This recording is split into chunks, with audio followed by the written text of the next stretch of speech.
मैरडी lake की तरफ हम जा रहे हैं। ये एक internationally recognized Ramsar cultural site है। बड़ी बदकिस्मती है कि मीठे पानी की मुसलसल फराहमी ना होने की वजह से ये टाइडल लिंक एरिया हो गया है, जो पहले नहीं होता था। अब ये समंदर की इंक्रोचमेंट की वजह से भी ये जो पहले मीठे पानी का ज़ख़ीरा होता था, अब ये नमकीन भी हो गया। और ये सारे इलाके जहाँ हरियाली अच्छी भली होती थी, वही वो सी इंट्रूजन इफेक्ट की वजह से अब ये ऐसे आपको एक वेस्टलैंड का नज़र आ रहा है।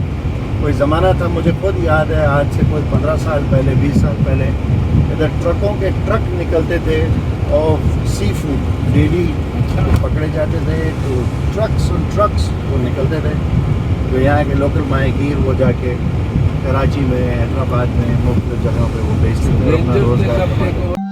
हम उस देश के वासी हैं जहाँ पे रेत उड़ती है और भूख और प्यास रवा दवा है।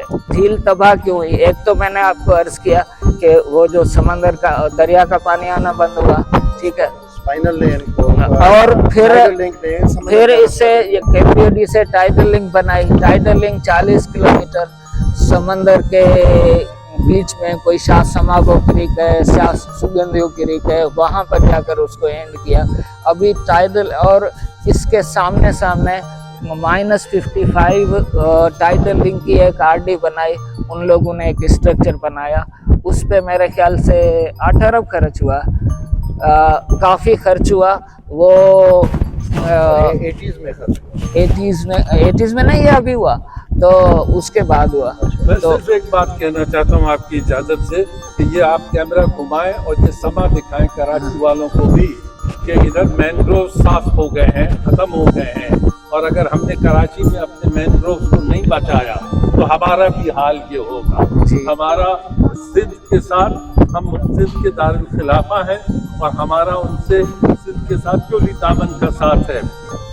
तो आज इनसे जो गुजर रही है, अगर हमने मौसर इक़दाम नहीं किए तो कल ये हम पे भी गुजरेगी। और ज़रूर अपना कैमरा दिखाएं, एक नज़र यहाँ से लेकर वहाँ तक।